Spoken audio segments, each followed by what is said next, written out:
Hello, and welcome to English Easily.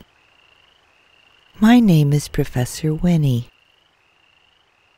It's a beautiful evening here in Second Life. The sun is setting and the crickets are singing.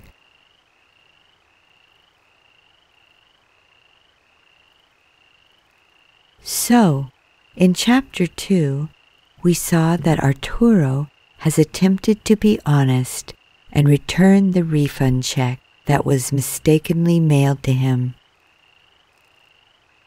Should he continue to find some way that the mighty, all-powerful government agency will accept his belief that he owes money?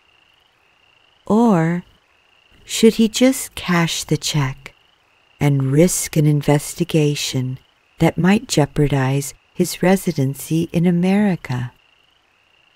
Professor Tremont will give us some of those answers as we continue with Chapter 3. Weeks went by and Arturo grew increasingly nervous. They're probably just waiting for me to cash the check before they arrest me, or even worse, deport me. It was with some reluctance that Arturo returned to Dandy for some additional advice. He liked Dandy as much for his laughter as for his patience. Dandy wiped the front of the big clothes dryer and said, "Long as you gonna play the fool, I s'posen I gots to help you. You gots to go talk with someone in the IRS office here in Frisco. Bring all your paperwork and get yourself some letters of reference." Arturo was the first one in line the next morning at the San Francisco IRS office.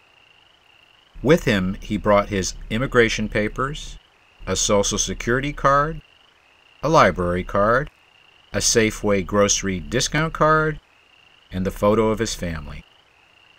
He had a letter of reference from Father Augustine at Sacred Vessel Church, saying that Arturo was a good man and had helped sweep the church after Christmas Mass. Actually, it had been Easter Mass, but if the IRS inquired, they could phone Father Augustine for clarification. He also possessed a letter from Mr. Leong, the corner grocer. It was short, but Arturo knew it said a lot. "This man not paying with food stamps. Good money every Thursday." The note from the bus driver stated that Arturo gave up his seat, more than once, to handicapped passengers. He felt very respectable in the brown suit he had borrowed from one of the hotel tenants, even though it was too tight and the pants were too short. He had washed his shirt, underwear, and tie, and then he washed them again.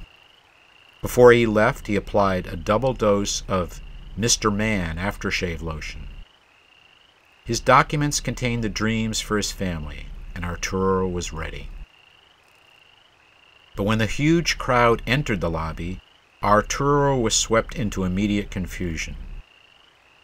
On the information board were multiple listings, but the Office of Responsive Trexial Projections, room 525, sounded vaguely familiar. When would he ever understand this crazy American language? By the time he got to room 525, there was already a large group waiting in various lines. A heavy-set clerk with bumps on his face redirected Arturo to room 437. There, a woman with thick glasses and very blonde hair told Arturo that she had been to Mexico once, Tijuana, but she found the streets were very dirty there. She sent him to room 319, where a clerk with hangover eyes made Arturo wait while he completed his phone call about last night's basketball game, before sending him to room 222. Like a ping-pong ball, Arturo patiently bounced down the gray corridors of bureaucracy. Later, he asked a janitor in the hall for directions. The janitor responded, Sorry, man. We're closing up in 5 minutes. With his aching feet in a bucket of warm water, Arturo pondered his situation that night over a bowl of vitamin cereal and studied the amount in his savings account booklet. $5,620.85. People laughed at the way he guarded this little booklet. Dandy explained that the booklet itself had no value. But Arturo knew that if a thief stole it, his money would be gone. He hid it in a tiny space behind the toilet bowl, wrapped in aluminum foil so the cockroaches wouldn't eat through it. Arturo came from a mountain village so small that the nearest bank was half a day away. He never dreamed that one day he would actually be able to walk into a bank and be addressed as Sir. He fell asleep in a chair with the savings booklet, the family photo, and the refund check on his chest. I'm getting tired of hearing about this gift from the Infernal Revenue Disservice that you ain't spending, Arturo. Then Dandy used that nasty word, and although he wasn't specifically referring to Arturo's mother, Arturo knew that Dandy was getting impatient. And then, in an unusually soft tone, considering it came from a hard man, Dandy spoke sincerely to his friend. Listen, brother, I know you got your principles, and I'll respect you no matter what you're going to do. But you asking me for an answer, and I'm giving it.